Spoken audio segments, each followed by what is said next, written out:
triple to end it.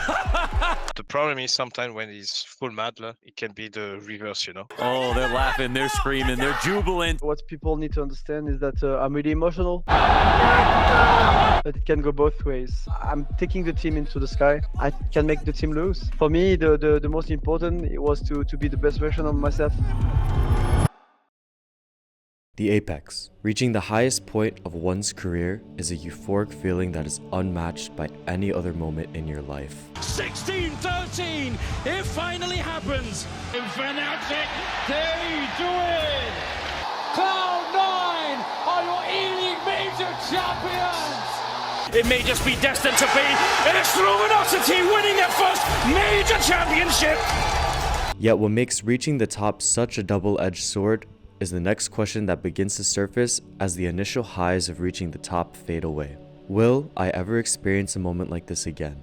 That was a question that Apex continued to reflect on, as each and every year that followed was met with a teetering blend of wonderful highs and emotional lows. Yet, it is these trials and tribulations that helped Apex reach the peak of his career once more, this time as a passionate leader. This is the grind. The start of Apex's journey in Counter-Strike began casually. It wasn't until an internet cafe opened up in his hometown where he quickly discovered his passion for the game. That natural passion for Counter-Strike turned into a love for competition in the game. Here, he immediately began to enter tournaments for fun and climb up the ranks in the French scene. I started in the bottom in like lower teams, not playing that good. I went to LAN, I was the best player in my team, so I ranked up in a better team, and in a better team to become in the top 4 in France, and then to top 2, and then to the best team in my country. Apex eventually climbed up the ranks of French Counter-Strike as more and more teams began to notice his talents as an up-and-coming entry fragger. However, there was a major roadblock stopping him from being able to even fathom this as a full-time career. There were no money in esports, so it was basically a hobby and couldn't be a job. I didn't have enough money in tournament to sleep in an hotel. I was sleeping under my table, under a blanket and a pillow, and that's all I needed when I was 15 or 16. The sacrifices needed to compete at a top level in Counter-Strike 10 years ago were drastic. In the early days of professional Counter-Strike, top players weren't able to stay at the nicest hotels or be surrounded in the best conditions like they are today. Yet for Apex, these days were some of the fondest moments of his life. These nights were examples of hard work put in to flourish into the player he aspired to be. When I started to play my first LAN, it was just the best moment to go there. Money didn't change a lot for players in terms of motivation. I always been so motivated to be the best in Counter-Strike, so that's how it started for me at least. That's the motivation I had. Each and every tournament Apex attended followed this similar routine, where basic needs like proper rest or money rarely surfaced. That would soon change in 2013, when Apex would get his first true opportunity to show his passion towards Counter-Strike and a chance for it to amount to something greater than competition. And LLC told me that they wanted to create the core we had before with Maniac and Happy and me, and we will be paid €500 back then. Imagine you are pouring your heart and soul into the very thing that drives your everyday actions, and you finally get to see the fruit of that progress. For some, that small taste of success could stand as their apex. However, for the man known as Apex, the truth of the matter is that €500 simply wasn't enough to leave everyday duties to focus solely on his passion. That would soon change at the end of 2014, when Apex left Team LDLC to join French Team Titan, where the dream of playing Counter-Strike full-time was finally a reality. But first, be sure to like, comment, and subscribe for more content like this. Now, back to the video. I remember calling my mom and telling her that it was time for me to stop school. I asked my head of at school if I could miss school for tournaments because I was earning good money, but I still wanted to study, and he said no. So I was like, okay, off, and I left. I left school for Counter-Strike.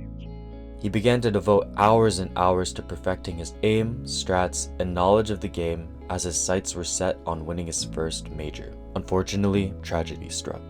On November 20, 2014, Apex's teammate on Titan, Kukli, received a Valve anti-cheat ban from CSGO. This resulted in a suspension from Titan, and the team having to drop out of DreamHack Winter 2014, something that left Apex devastated. Because I focused around 2 months at the gaming house with existence to be the best team possible.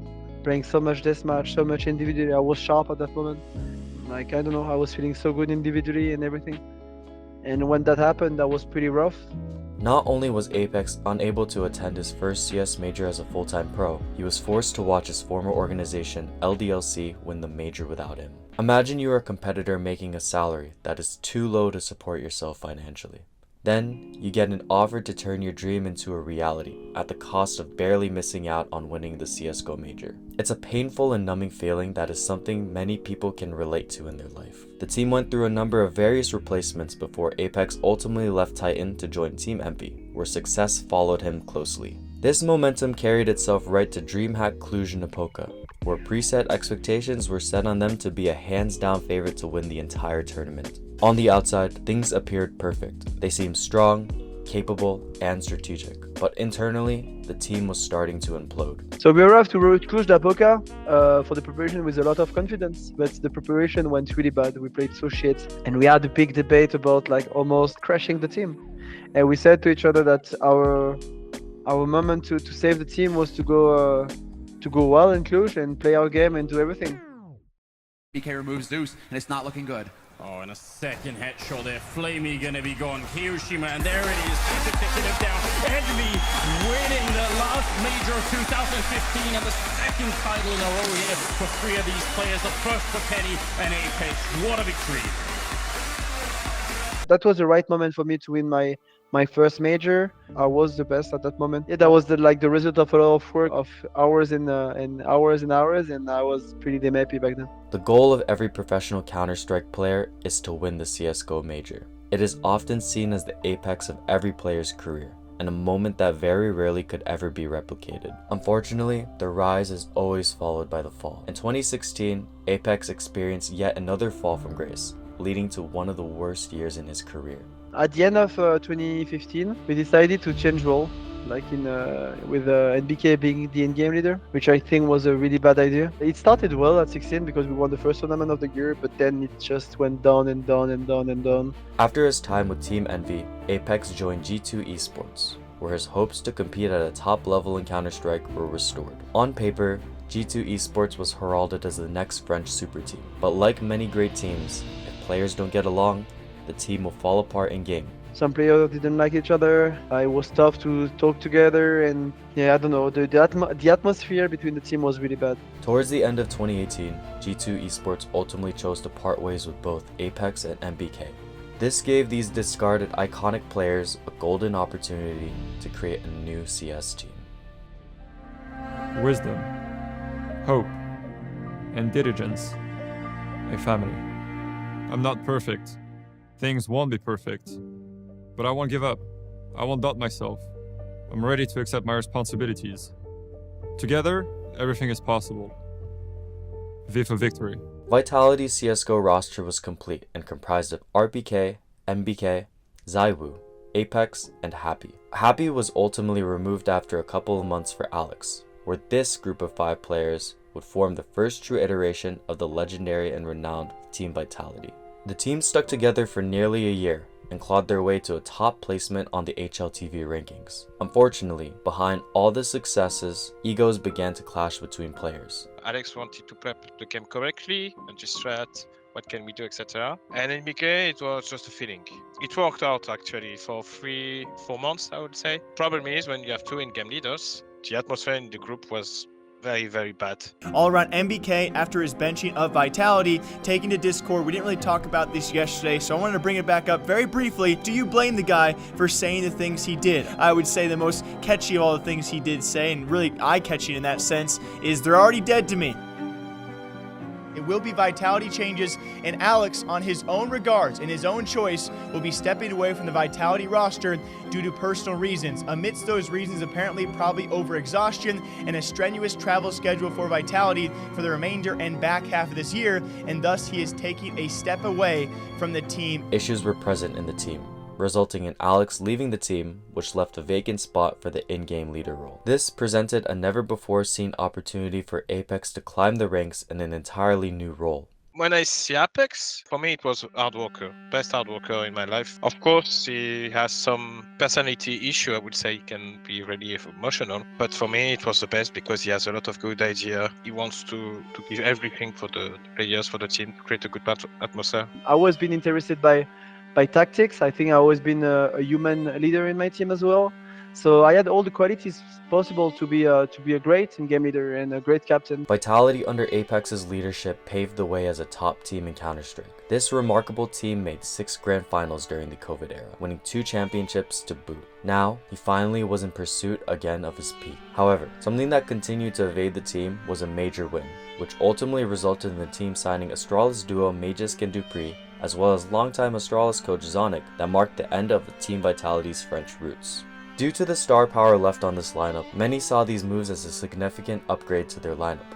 Instead, it led to a trouble yet again for Apex and his teammates. It appeared that this could be the year to kill Apex's career. I felt that because you could see it was pretty much everything that was going wrong in some sense. The individual level wasn't there, we were not communicating well, making poor decisions, both as a team but also individually. And Most likely when it's like this, when it's like the bad mood, we need to put the mood up instantly, guys. Okay, all together. It's important. Yeah. We need to. It's hard sometimes. And I'm the first one to not do it today, but we need to do it all together. We need to put the mood up. Okay. Yeah. What happened and what was really tough for me at that moment is that I didn't feel I could be the best version of myself. And we had a big meeting at the beginning of 2023 with the whole lineup. Said that we need to save this lineup. We need to do our best to make it work by doing the best at the major. The Blast TV Paris Major was unlike any other CSGO major for Team Vitality. Not only was it the final major of the CSGO era, it was also an opportunity for Team Vitality to win their first major in front of the home crowd. So much was at stake: careers, legacies, futures. All of these factors drove Apex and the rest of Team Vitality to do everything they could to reach the top and lift that trophy at the major. The mountaintop was calling to them.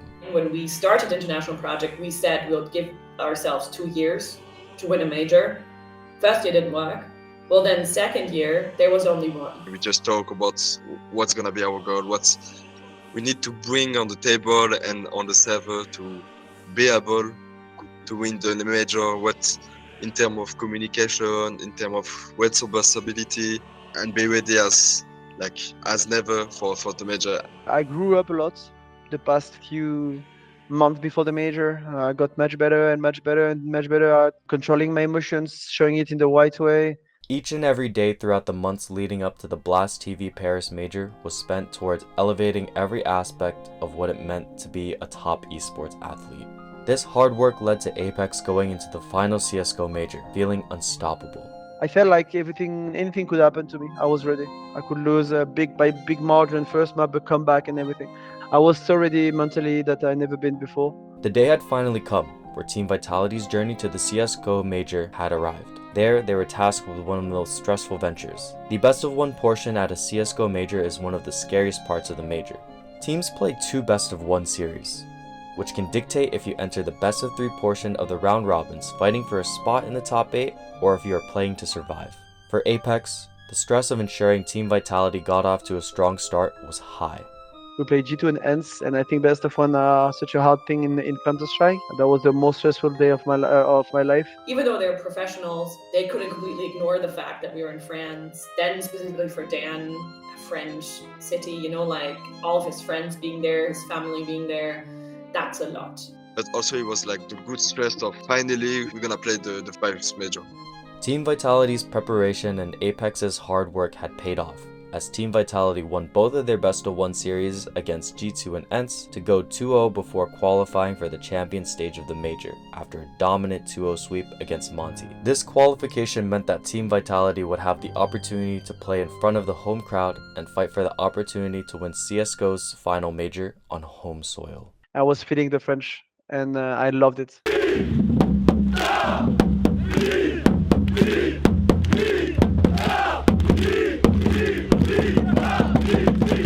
The champion stage of a CSGO major is where the anticipation truly builds. Each team left stands just 3 best of 3s away from being able to make the dream of becoming a major champion a reality. It would only make sense for every team to feel some semblance of nerves going to each and every match. For Apex, there were no nerves anymore.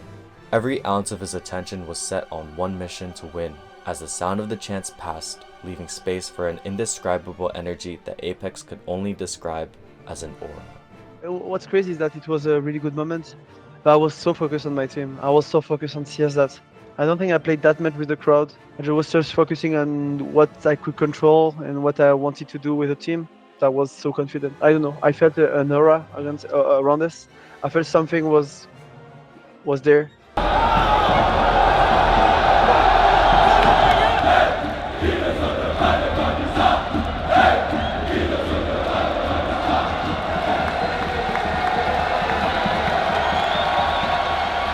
It's incredible. It's incredible to be here. I don't know how to describe it, but the feeling I have is the best in my life. It's insane how much I'm proud of what we've done and what we've been through all together. Let's get this fucking trophy together. The most important ones, let's go this. The moment was finally here for Team Vitality, as they took to the crowd one last time, where they got off to a strong start against Gamer Legion. Each and every round was filled with long stretches of tension, before a wave of Team Vitality chants surrounded the arena. That went on for multiple rounds before it all came to a triumphant end with one final round. But they turn back because they're so afraid, and then they walk into Apex, the only two Frenchmen to take it in a major on French soil. Isaac with everything on him. Vitality show! It's a full house from the French! No hold back! No surrender! Actually, I think I couldn't.